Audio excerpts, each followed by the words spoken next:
So during the summer, I left my window open just a tad, just like that, for some air to come in. And someone went straight in, opened up the door and tried to steal my vehicle. Grand theft auto, in the middle of summer. Can you believe it? So when the would-be thief got in, they tried to steal the car. They put a screwdriver in here and they tried to force us into the on position. They couldn't succeed with that. But they ended up just wrecking my ignition. I had to replace the whole ignition, which I got luckily from an auto wrecker. But this is an expensive part to replace, and you don't want to do that. So to stop them from stealing this car again, I'm going to put in a kill switch, which prevent them from starting this car, even if they do have a key, and even if they are able to turn it to the on position. These are the parts and tools that you'll need for this job. You need some electrical connectors, heat shrink if you want to use that. Then of course a drill to drill a hole for your toggle switch to go in. You need a toggle switch, 14mm wrench to fasten the toggle switch, 10mm to undo and disconnect your battery, safety glasses, which you always need, a tool to strip the wires and crimp them, needle nose pliers. If you're going to use heat shrink, then a heat gun as well. That's optional. A split loom just to wrap around your electrical wires, keep them safe. Electrical wire, I've got 14 gauge. That takes 15 amps. You could probably take 16 gauge and be okay. Electrical tape and a multimeter. Now you need to locate your fuel pump relay. You'll find that in your owner's manual, or maybe online you can see where it is located on your vehicle. And the Honda Accord, it is situated underneath the dash, just to the right of the steering column. In order to give myself some space to get in here, I just remove the front seat, and it just makes it easier to get your hands in there. Once you're under the dash, you find this gray and orange colored relay. This is your fuel pump relay, and this is the one that you want to splice into.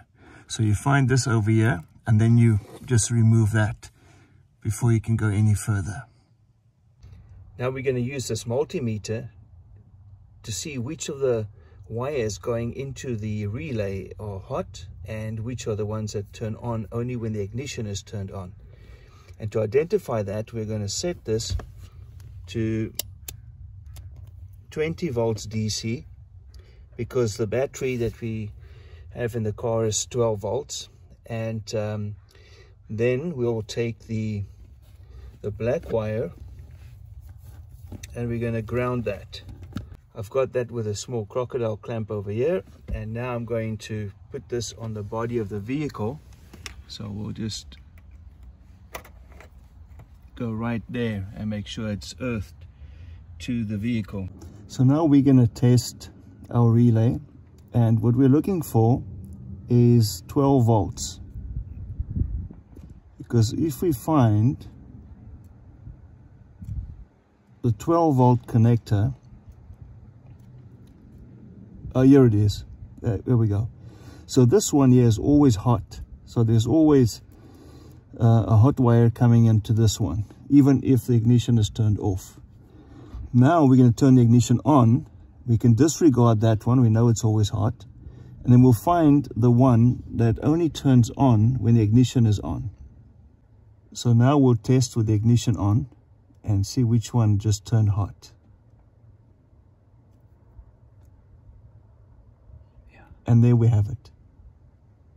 So this wire over here, I'm just going to put this probe in there.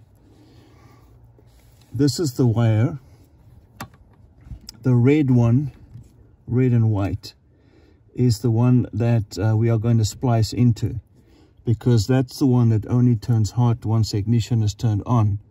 And if we splice into that, we can put our kill switch there and prevent the fuel relay from engaging the fuel pump once the ignition is turned on. Now we just have to open this up and then splice into that red and white wire. So now we're going to undo the negative terminal of the battery, because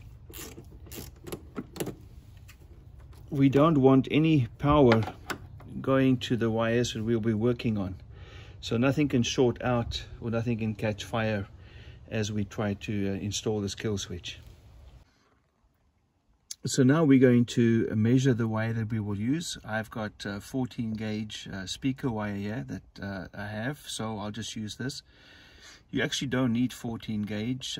What's nice about 14 gauge though is that it can take 15 amps, but you don't need that. You probably 16 gauge should be fine. But now you want to just measure, just have that at the relay, and then roll out how much you're going to need to where you're going to position your kill switch. Just make sure you have a few extra inches so that when you cut it and prepare it, you are not going to be left short at the end of it. Now you're going to strip the ends of your wire, and this is 14 gauge, so you find the 14 gauge on your tool.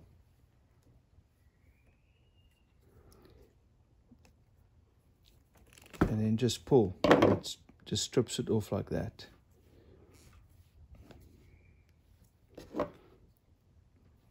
Do the same for the other one.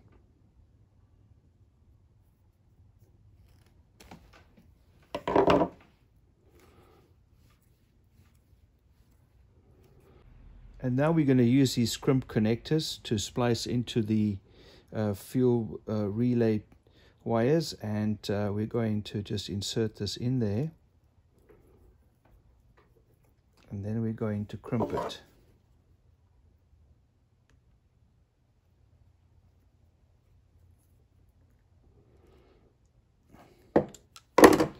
Make sure it's nice and tight.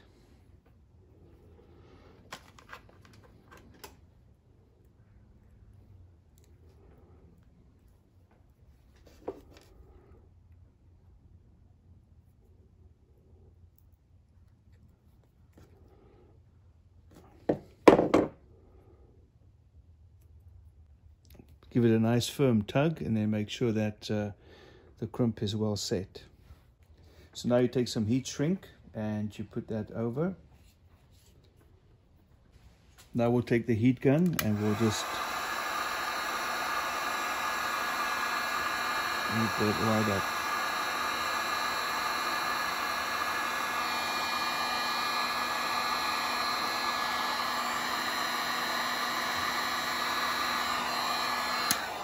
And there we go. With the heat shrink, it's nice and tidy, it's neat, and it's going to look great. Now we do the other side, which will be going into the switch. This one is a little bit shorter. This is the switch I'll be using for the kill switch, and it's a simple toggle switch on and off. And to fasten it at the back, I'm going to use these round circular little connections and just screw that onto the back of the switch.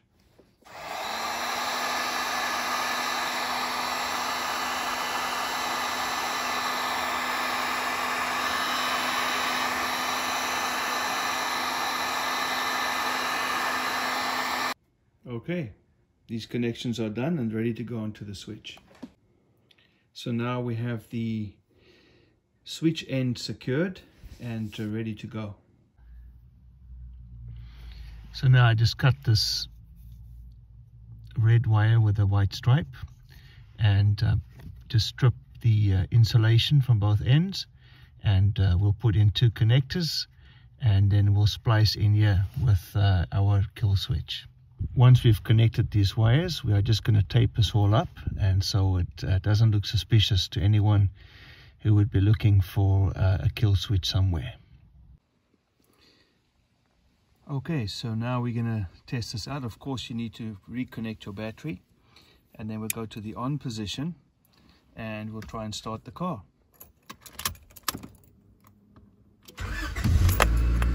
And there it goes.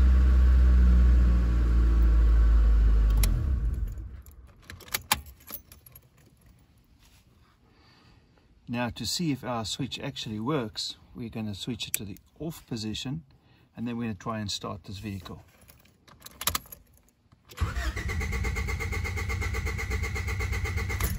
And there you go. No start. Back to on. there we go. So our switch works perfectly. Now I'm just going to cover these wires. I'm going to use the split loom over here just to cover that, to make sure that that's in good state. And I'm going to hide this in a place where no thief is going to look, but that is accessible for me as I drive the vehicle. Of course, I'm not going to show you guys because you never know if I meet any of you on the road someday. And if you know where my switch is, then you'll be able to take this car. Not that I suspect any of you, but I just want to be safe. And so I'm not going to show you where to put this, but you put the switch anywhere you want in your vehicle where it's easily accessible and not easily discoverable.